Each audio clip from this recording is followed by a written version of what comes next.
Okay, I just got done with a real short BFR workout, blood flow restriction training. And if you're not familiar with blood flow restriction and it sounds strange, sounds weird, maybe unsafe, you don't know where it came from, who should use it, well, that's what I'm going to talk about right now. Like I say, so my short quick workout, 15-pound dumbbells, 4 sets of biceps, kettlebells here, triceps, so I went bicep curls, about 30 seconds later, triceps, and back and forth, 4 sets of each.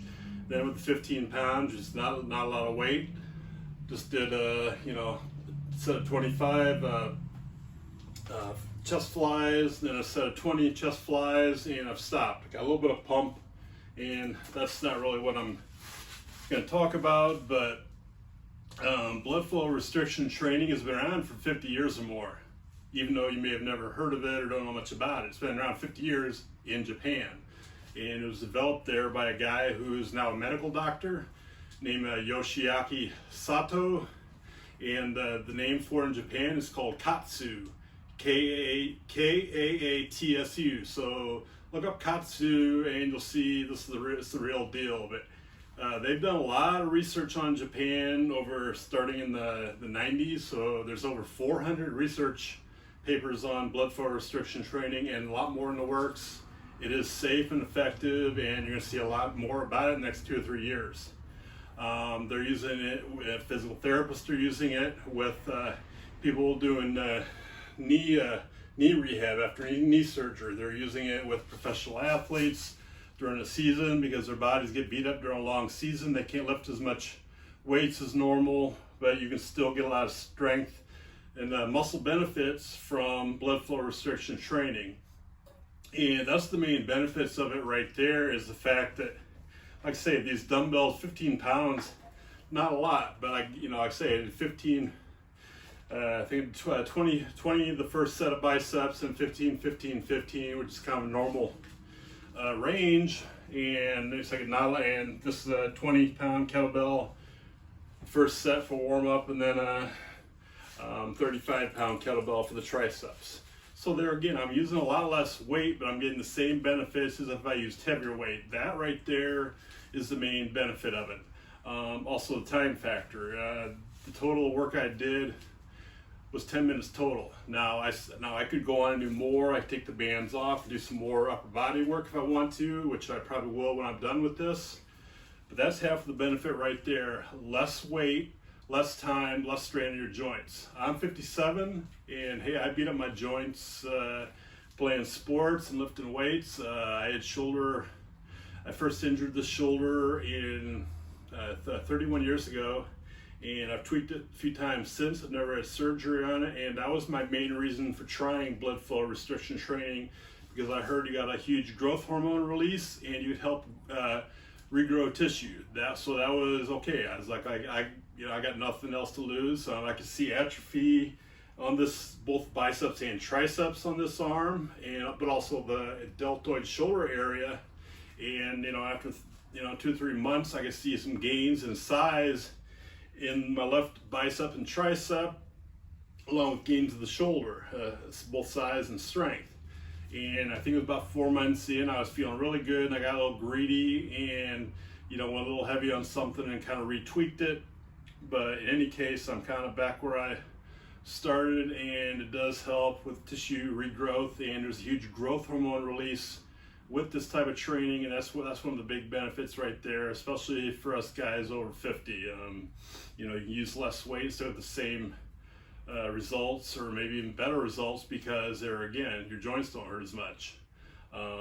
So I typically I will do 1 or 2 workouts a week using blood flow training, and then 1 or 2 times a week I'm doing normal strength training with the barbell, dumbbells, kettlebells, whatever.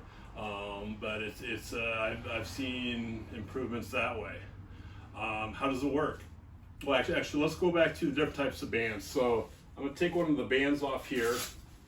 So as you can see, there's 2 types of, there's 3 types of bands, but there's 2 main categories, You can see the inlet here where you inflate that with a blood pressure. One of these dealies. Sorry, that's not scientific, but you know what I'm talking about. So plug it in, inflate this. In this case, I did about 210 milligrams there, and did my resistance training that way. But this one you may not be able to see from here, but this one has different multi-chambers, you know, all throughout. So basically what that means is when they're even pumped up, there's small gaps all around the band. So you slow what happens is you slow the amount of blood to the muscle, but you don't completely restrict all of it. And like I say, you can do it with these particular bands. You can do as much work as you want, up to 20 minutes, and then take the bands off. So there, in this type of band, you have the multi-chamber band, and the one that a lot of physical therapists use is a single bladder. So it's a uniform bladder, and because of that, what they look at something called limb occlusion pressure, and they're looking to see, you know, how much shut off of the arteries, and they're again much more scientific, typically used by physical therapists, and a lot more scientific, which can be good if you're a patient in rehab setting. That's good that they have that, they know what they're doing. But if you're just like me, wants to use this at home, and I can do this here, I've got, you know, in the garage, or I can take these to the gym, or even ride my bike while using these, or swim in them if I want. There's a lot of nice usage that comes from having the multi-chambered bladder. But also look at the narrowness. So this isn't super narrow, but it's not really wide. Some of the bands, blood flow restriction bands, cuffs, whatever you call them, are much wider, and when you use them, they're much more uncomfortable. And yeah, when you use this, you've got to get a good pump. You've got to work to the point of exhaustion or near that point to get the results. You know, there's nothing magical about that. You still got to put in the work, and like I say, high reps, typically 15 to 20 reps that you're doing with blood flow restriction. But because of that, the weight is less. You know, like I say, you know, I was doing curls with the curls and hammer curls for the biceps, 15 pounds. You know, not a lot of weight, but there again, not a lot of stress on the joints. The other ones you may see, if you look at those bands on like Amazon that aren't inflatable, that basically you just strap up and you tighten them as tight as you can often and just do whatever. You may be cutting off total blood supply, and or you may be pushing down on nerves. There's a lot higher risk there, especially, you know, if you don't really know what you're doing. And so for that reason, yeah, I wouldn't call that safe, and I would avoid that. And it's like, hey, if you're doing that and you think it's safe and then you know what you're doing, hey, that's your business. But inflatable is the way you want to go if you really want to do this. But like I say, basically, use high reps, and so there again, you fatigue much faster because you got less oxygen to the muscle. So you get a signal to the brain says, you know, hey, you know, we did a lot of work here, let's make an adaptation, which is what happens when you do regular strength training. When you do regular strength training in the gym and you push it to your limits or close to your limits, you know, you get a signal sent to the brain and to make an adaptation in the tissues. Either get stronger, bigger tissues, whatever, you know, but that's the same thing, but this takes a lot less time. Like I say, I can do this in as little as 10 minutes, you know, 10 or 20 minutes, depending on what I want to do. You know, hey, time factor alone is obviously very beneficial. But like I say, less stress on the joints. Hey, if you're in your 50s, you're using the same weight you did in your 20s and 30s, no problem.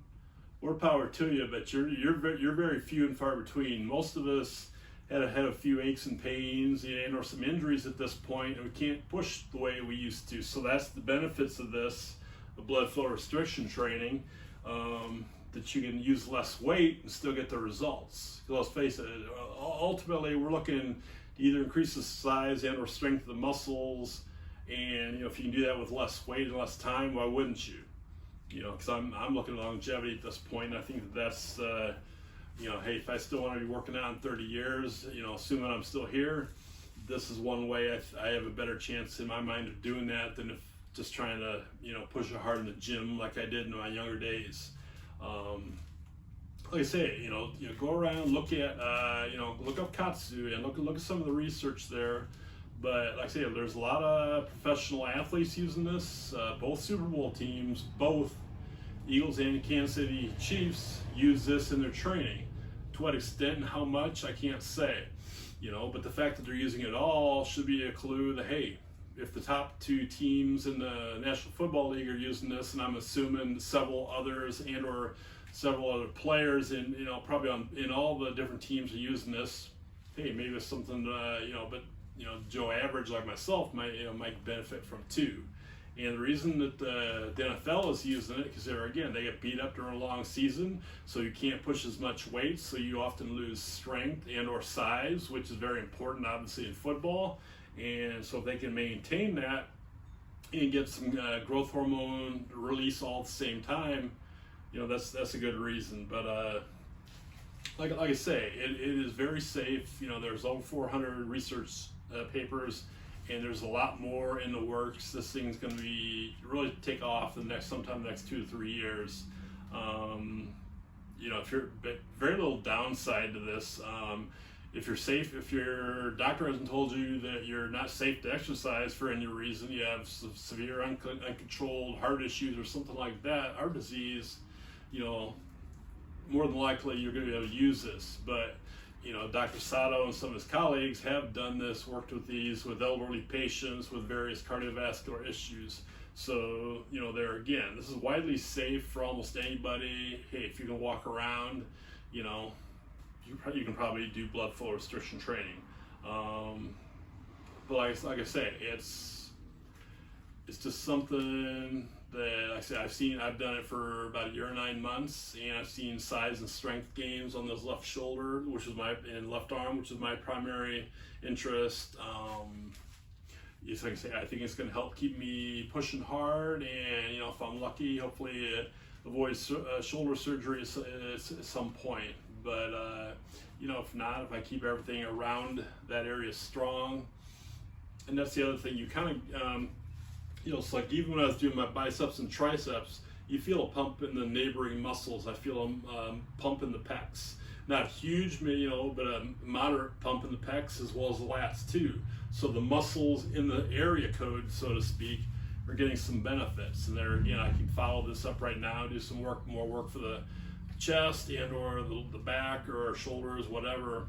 But if you have some shoulder issues, now that you got a lot of blood flow and all that going to the areas. Now, if I want to do some specific shoulder strengthening, deltoid, rear deltoids, whatever, you know, I'm at increased benefit because I'm muscle warmed up. There's a lot of blood flow, circulation. Got a little different hormones going into the area, which is going to be beneficial to growth and or regrowth. So feel like I'm jabbering at this point, so I'm just gonna kind of stop. But you can look at some of the other videos I've done on this, and you know, look around. It's not going anywhere. It's only going to increase, and I think it works.